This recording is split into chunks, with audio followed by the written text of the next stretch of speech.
You know, I've done a few videos on how fast the Arrowverse version of the Flash is now, gone through most of the seasons of the show, and honestly, it's been pretty fun putting numbers on some of the feats we've seen on screen and overall watching this version of Barry Allen steadily getting faster and faster over time. But as cool as it is to see Barry go from just under the speed of sound to Mach 13.2 and above, it never seemed like he was ever going to be able to run at light speed or faster. Every time the writers did give us some kind of cool feat that you would expect would take a good deal of speed, like running back in time or jumping into the Speed Force, we always got some line a few episodes later shitting all over it and making it way slower than it actually looked. What's the fastest Barry's run? Little over Mach 2 when he ran back in time. I mean, pretty much every Flash in the comics can run at light speed at least, so the fact that this version of Barry Allen can't, and apparently never will, is really disappointing. But you know, honestly, I think I could have gotten over that idea at some point if we didn't keep getting teased with it over and over again. Of course, everybody remembers Barry running at just under light speed during the Enter Flash Time episode. I did a video about it, feel free to check it out. But does anyone else remember when Earth 2 Harrison Wells mentioned that certain people can run faster than the speed of light in the Season 2 episode The Darkness and the Light? Metahumans, men and women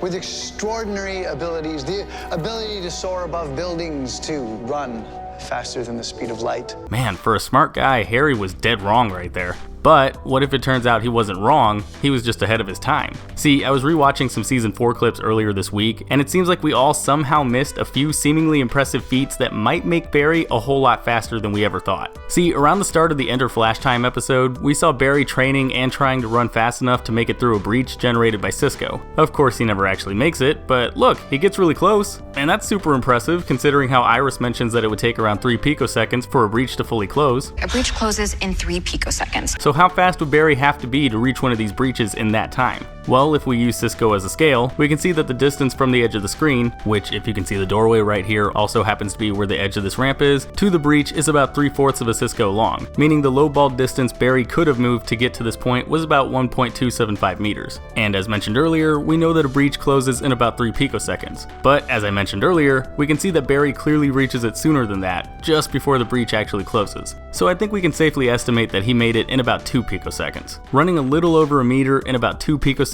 would put Barry at a speed of about 1,426,446,886,184 miles an hour, or about 2,294,999,999,999 kilometers an hour, or about Mach 1,858,600,583.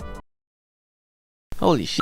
Seriously, do you know how insane that is? Barry being able to run at that speed means that he's capable of running about 2,126 times faster than the speed of light. And according to Cisco, Barry's been at it for hours. Listen to him, he doesn't even sound tired. Come on, Cisco, just one more. She said 2 hours ago? What the fuck? But believe it or not, we actually saw Barry running even faster than that later in the season. In the 22nd episode, Think Fast, we saw Barry actually running through one of DeVoe's breaches after charging himself up with electrified plates at Argus. So yeah, extra electricity does mean extra speed, meaning he doesn't normally run this fast, but hey, since we're here, let's figure out how much faster those plates made him anyway. First things first, let's figure out the distance Barry ran, which we can do by scaling the width of this hallway he, Caitlin, and Cisco are standing in, then using that to scale this map of the Argus facility shown earlier in the same episode. According to Google, Danielle Panabaker is 1.68 meters tall. Using her as a scale, we can see that this hallway is about 1.5 Panabakers wide, giving us a total width of 2.52 meters. And now that we know that, we can go back to that Argus map we looked at earlier to work out the rest. Starting from where Barry would have started on the Argus map, we can see that he managed to run a total distance of 36.54 meters.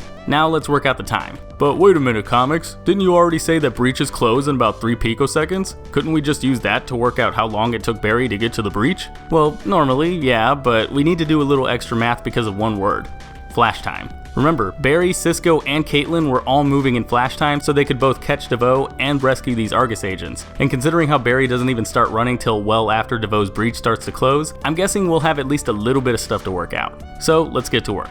Now, as mentioned earlier, a breach in the Arrowverse closes in 3 picoseconds in real time. However, starting from when DeVoe walks through this breach, which we know is also the start of flash time since you can hear the slow-mo sound effects in this scene and see the breach slowly start to disappear, and assuming the breach fully closes when the camera cuts back to Cisco and Caitlin, which we know is the end of flash time since you can see these Argus guys falling way slower than Cisco and Caitlin do, then this would mean that the breach took a full minute to close from Barry's point of view. This would mean that 1 picosecond in real time is equal to 20 seconds in flash time in this scene. And if we start counting from when he actually started running after DeVoe to when he managed to touch the breach, we can see that Barry reached it in 19 seconds, meaning in real time, Barry managed to touch the breach in about 0.95 picoseconds. Now I know that seems a little quick even for Barry, but this makes sense when you consider that the breach had already started to close by the time everybody got to Argus, and was nearly closed by the time Barry actually reached it. He probably would have gotten there even faster if he didn't stop to chit chat with Cisco and Caitlin, but what are you gonna do? Anyways, running 36.54 meters in a little under 1 picosecond means that Barry was running at a speed of about 86,039,633,813,528 miles an hour, or about 138,467,368,439,987 kilometers an hour, or about Mach 112,137,486,588.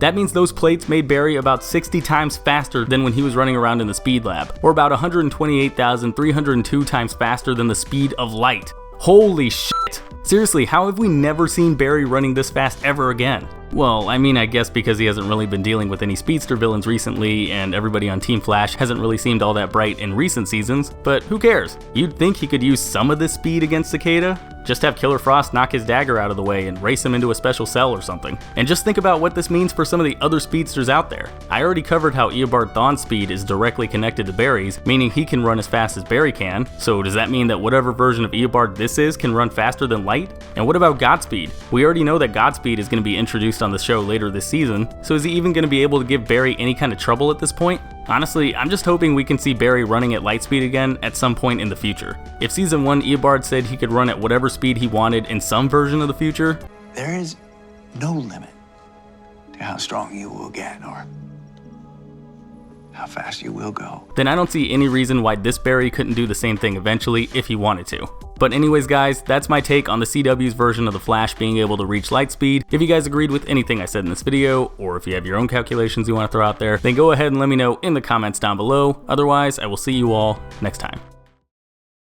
Hey, thanks for watching. If you like this video, then go ahead and click that like button, and if you're new, maybe consider clicking that subscribe button too. I've also got links to my Facebook, Twitter, Twitch, Instagram, and Patreon in the description. You should probably check those out too. And if you want to see more of my content, then you can click the link to my last video. It's right there in the middle of your screen.